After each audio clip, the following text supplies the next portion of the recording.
Finding your voice through other people's art.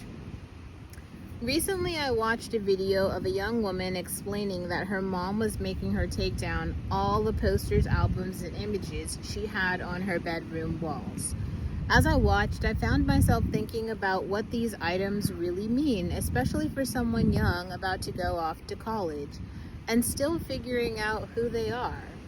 When she said that all of the items on her wall are expressions of who she is, I thought, well, that's interesting, but it's also incomplete because when you think about it, those pieces of content, the posters, the albums, the images, whatever form of media, are first and foremost other people's forms of self-expression. That album on your wall is an artist's creation. They're sharing a point of view about love, pain, politics, identity, or simply the joy of creating something beautiful. That movie poster is the result of a director's vision, a screenwriter's ideas, an entire cast and crew working to tell a story they believed mattered. Even that random Tumblr collage you printed out represents someone else's aesthetic, mood, or fleeting obsession. But what's really beautiful is why you choose to hang these pieces up. Why do you bring them into your personal space? Why do you feel connected to them?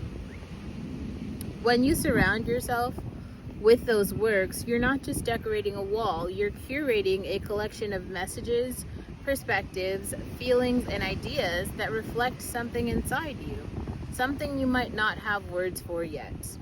This is why when you throw those things away or pack them up in a box forever, I think it's important to take pictures of as much of it as you can, or even record a short video walking through your room, narrating what each piece is and what it means to you. Because years from now, you might forget exactly what poster was above your bed or which album you taped to your closet door. But what you don't want to lose is the feeling you had when you saw it every day. Hello, my name is Olivia. Welcome to my channel. I like to sit around at coffee shops or at the beach and talk shit.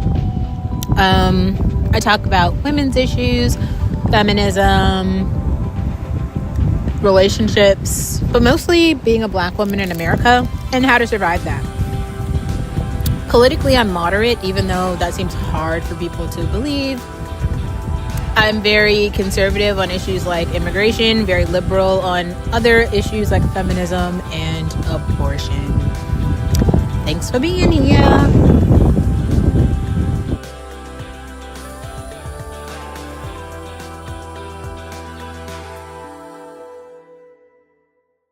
Take those photos or videos, take time to sit down and really explore why each item resonates with you. Why did you choose that album cover? Is it just because you like the artist, or is it something deeper? Maybe the colors or the photography remind you of a part of yourself you're still trying to understand. Why does that particular film scene stick with you?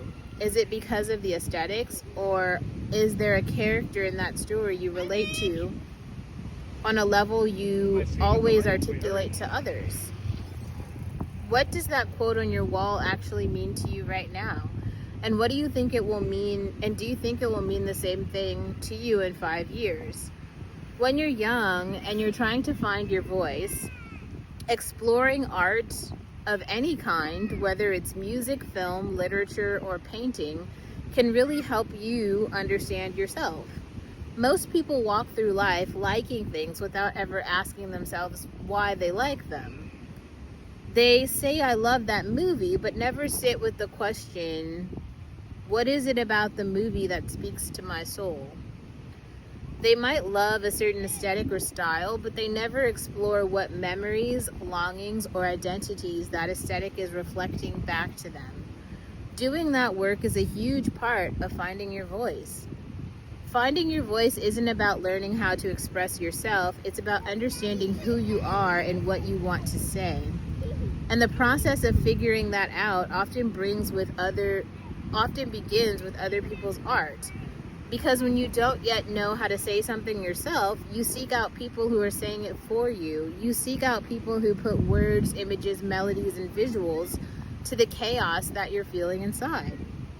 That's why you might listen to an album on repeat for weeks or rewatch the same TV show every night before bed. There's something there that's validating you, reflecting you, and in many ways teaching you how to create your own language for your life. Therapy is another important part of this process. Therapy helps you find healthy ways to express the emotions you're experiencing. Sometimes the art we love is a reflection of pain we haven't processed. Sometimes it's a reflection of dreams we haven't allowed ourselves to pursue.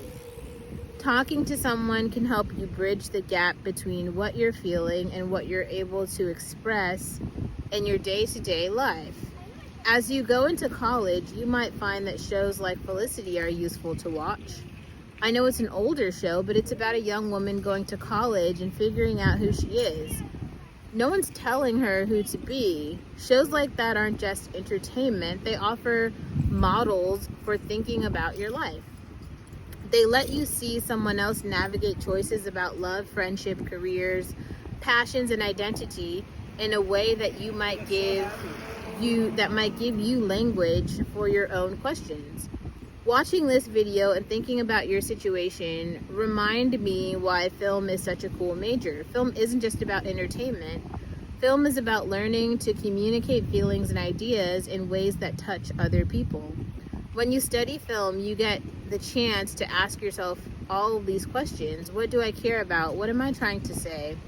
What do I want people to feel when they watch something I've created? And then you get to learn how to turn your reflections, your tastes, and your truths into something that become part of someone else's journey too.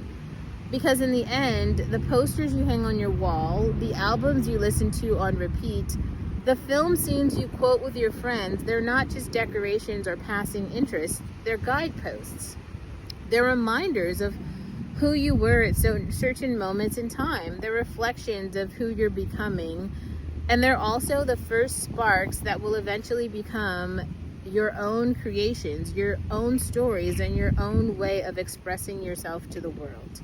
So before you take them down, pause. Take photos, take a video, sit down with a notebook and ask yourself, why did I love this? What does it say about who I am right now? Because years from now, when you're in a completely different place in life, those reflections might be the missing puzzle pieces that help you understand your journey. Most people never do the work of asking themselves these questions, but you're someone who wants to create, someone who wants to tell stories, someone who wants to find their own voice, and this is where it starts.